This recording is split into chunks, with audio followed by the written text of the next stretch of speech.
जय श्री श्याम एवरीवन। आज हम करेंगे exercise 12.2 question number 5 first part.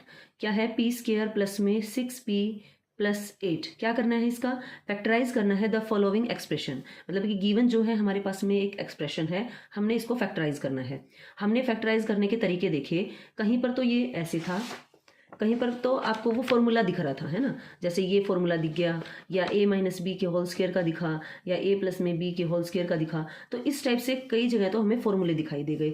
कई जगह से एक्सप्रेशन को ऑब्जर्व करने से पता चल गया कि किसी दो टर्म्स को कलेक्ट करने से और इधर के टू में से कॉमन लेने से हमारे पास में बात बन रही थी। अब ये हमारे पास में है थर्ड टाइप। इसके अंदर क्या हो रहा है, पी स्क्वायर प्लस में 6p प्लस 8। दिखने को तो ये पी स्क्वायर है ना, तो ये फॉर्मूले जैसा लग रहा है, लेकिन 8 किसी का भी स्क्वायर नहीं होता है, तो इस वजह से इसको हम नहीं कर सकते किसी का स्क्वायर। तो इस क्वेश्चन में करना क्या है, इस क्वेश्चन के लिए हमें कंपेयर करना होता है। इस टाइप की ये एक इक्वेशन बनेगी, x प्लस में a x प्लस में b। इस टाइप के इसके फैक्टर्स आएंगे जो कि हमारे पास में कैसे तोड़ने से इक्वेशन को बनेंगे, एक्स स्क्वायर प्लस में a प्लस में b into x plus a b. अब ये क्या है, इसके अंदर क्या होता है, ये देखिए, ये फर्स्ट वाली टर्म है, इसको कंपेयर करें तो ये दूसरे वाली टर्म ये है। इसके अंदर जो ये हमारे पास में कोफिशिएंट है, ये कांस्टेंट जो नंबर है, इसको टू पार्ट्स में तोड़ना होता है, और लास्ट वाले को भी ये देखना होता है कि वो किस किस का मल्टीपल है। तो हमें एक्चुअल में करना क्या है, एक बार फिर से इसे यहाँ पर लिख लेती हूँ। ये तो ऐड करने पे आए और उन्हीं नंबर को मल्टीप्लाई करने से क्या है, 8 आए। हमें ऐसा नंबर फाइंड आउट करना है। अब ये बताइए, कोई भी दो नंबर हैं जैसे कि 2 और 4, इसको ऐड करने से 6 आ रहा है ना। अब आप कहेंगे 3 और 3 को ऐड करने से भी 6 आ रहा है, लेकिन इन दोनों को ऐड करने के बाद 6 आए और मल्टीप्लाई करने के बाद 2 4 जार 8 आए। क्योंकि 3 3 को ऐड करने से 6 तो आ रहा है, लेकिन 3 3 जार जब हम मल्टीप्लाई कर रहे हैं तो वो 9 आ रहा है। मतलब इनका मल्टीप्लाई तो ये आना चाहिए और ऐड करने पे ये आना चाहिए। हमें ऐसा नंबर फाइंड आउट करना होता है। तो 6 को हम तोड़ सकते हैं 2 प्लस में 4 में। तो हम इसको लिखेंगे पी स्क्वायर प्लस में जो मेरा 6 है, मैं इसे तोड़ लूंगी 2 प्लस 4, और साथ में p जो हमारे पास में वेरिएबल है इसके साथ पीछे रहेगा, देन प्लस 8। अब इस p को मल्टीप्लाई करना है अंदर, तो ये हमारे पास में रहेगा P square plus 2p plus 4p और प्लस 8। मैंने इसको अलग कलर से लिखा है क्योंकि हमने इसको स्प्लिट किया है 6p को, ठीक है। अब ये इन दोनों में से, अब ये क्वेश्चन बन गया हमारा पहले वाला जैसा, यानी कि ऑब्जर्व करने से अब हमारा काम चल जाएगा। इन दोनों में p कॉमन आ रहा है, तो p हमने कॉमन लिया, तो यहाँ पर बचा p और प्लस में यहाँ पे बचा 2।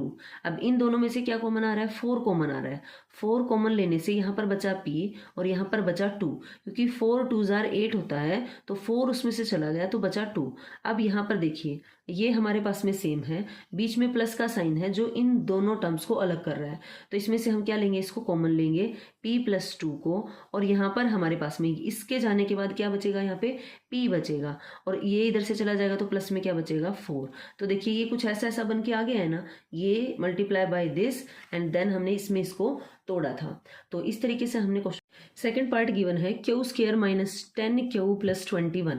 तो इसके अंदर भी कोई फॉर्मूला नहीं लग रहा है। अगर आपको ये स्क्वायर दिख रहा हो तो आपको, और ये लग रहा है ये माइनस है, तो ये फॉर्मूला बन रहा है, लेकिन ऐसा नहीं है क्योंकि 21 किसी का स्क्वायर नहीं होता, परफेक्ट स्क्वायर, तो इसीलिए ये फॉर्मूला नहीं बनेगा। सो हमें अब दूसरी ट्रिक यूज करनी है, ऑब्जर्व करने से भी नहीं हो रहा। तो तीसरा तरीका था हमारे पास में ये दिस वन। इसके अंदर क्या करना होता है, जो हमारे पास में बीच वाली टर्म है उसके कोफिशिएंट को, उसके कांस्टेंट को 2 पार्ट्स में तोड़ना होता है, और उसको ऐसे नंबर में तोड़ना होता है जिसको ऐड या सब्ट्रैक्ट करें तो ये आए और मल्टीप्लाई करें तो ये आए। अब हमने लाना क्या है, हमारा टारगेट है हम ऐड या सब्ट्रैक्ट करें तो माइनस का 10 आए और मल्टीप्लाई करें तो 21 आए। अब 10 लाने के लिए हम क्या कर सकते हैं, 5 में 5 को ऐड करेंगे तो 10 आ गया, लेकिन देखिए हमें चाहिए माइनस का 10, तो हमें ये दोनों ही क्या चाहिए हैं, माइनस के चाहिए हैं।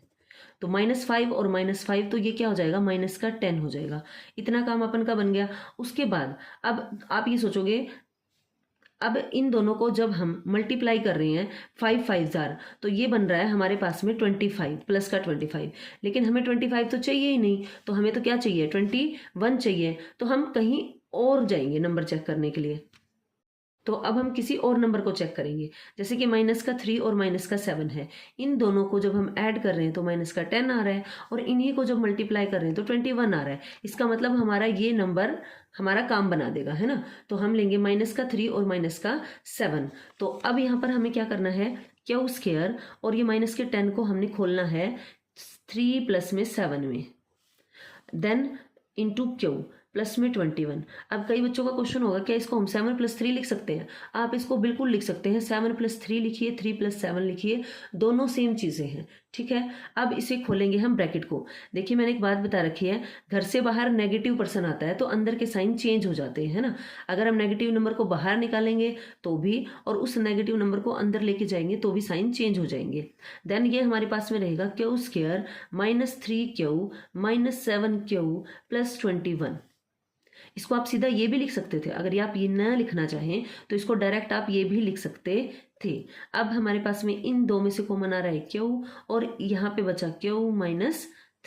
अब इन दोनों में देखिए हमें यहाँ पे माइनस का साइन चाहिएगा क्योंकि -3 है, क्योंकि इसके जैसा बनाना है हमने ताकि हम उसको कॉमन ले सकें। तो मैं -7 कॉमन ले रही हूँ, तो यहाँ पर मेरे पास में बचेगा क्यू, और 7 3 21 होता है, तो 7 जब कॉमन लिया तो मेरे पास में देखिए मैंने प्लस का साइन लगा दिया, गलत है ये। यहाँ पर क्या आ जाएगा, माइनस का साइन आएगा, क्योंकि मैंने माइनस कॉमन ले लिया है तो अंदर के साइन क्या हो जाएंगे, चेंज हो जाएंगे। प्लस वाला ये जो माइनस था ये देखो प्लस हो गया, यहाँ पे माइनस था, कॉमन लेने से ये हो गया है प्लस, और ये प्लस था ये क्या हो जाएगा, माइनस हो जाएगा। तो ये यहाँ पे बचेगा 3। अब ये देखिए दोनों सेम है, तो क्यू -3 हमने लिया कॉमन, तो यहाँ पर बचा क्यू -7। तो इस तरीके से हमारे पास में इसके 2 फैक्टर्स बनकर आ गए। पार्ट 3 गिवन है p² प्लस में 6p - 16। एक चीज आपने ऑब्जर्व की होगी, इस क्वेश्चन में दोनों ही प्लस के थे। यहाँ पर ये माइनस था और ये प्लस था, यहाँ पे देखिए ये प्लस है और ये माइनस है, तो इसकी वजह से जो हम नंबर लेंगे उनके साइन चेंज हो रहे हैं। यहाँ पर हमने दोनों प्लस लिए थे, यहाँ पर हमें माइनस लेने पड़े, और यहाँ पर क्या लेंगे देखते हैं। देखिए ऐड करने पे बने प्लस का 6 और मल्टीप्लाई करने से बने माइनस का 16। अगर किसी का मल्टीप्लाई नेगेटिव आ रहा है तो उन दोनों नंबरों में से एक नंबर तो माइनस है, तो ये 6 किसी को सब्ट्रैक्ट करने से आएगा, सिंपल सी बात है। देखिए 8 में से अगर मैं 2 को माइनस करूं तो मेरे पास में बचेगा प्लस का 6, मेरे को प्लस का 6 चाहिए है। 8 को -2 से मल्टीप्लाई करूंगी तो ये मेरे पास में क्या आएगा, माइनस का 16 आएगा। तो हमें यही चाहिए है, एक ऐसा नंबर जिसको हम मल्टीप्लाई करें तो नेगेटिव 16 आए, और जब सब्ट्रैक्ट करें तो प्लस का 6 आए। तो अब हम इसको तोड़ेंगे, ये बनेगा p² प्लस, अब इसको हम क्या लिख सकते हैं, 8 - 2 और p देन -16। अब इस ब्रैकेट को ओपन करेंगे तो ये रहेगा p² प्लस 8p - 2p - 16। अब इन दोनों में क्या कॉमन आ रहा है, यहाँ कॉमन आ रहा है हमारे पास में p, तो यहाँ क्या बचेगा, p + 8 बचेगा।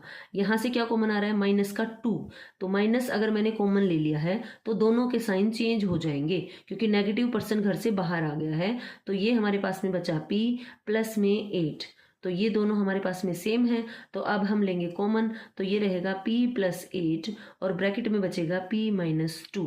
तो ये हमारे पास में 2 इसके फैक्टर्स बनकर आए हैं, p + 8 एंड p - 2।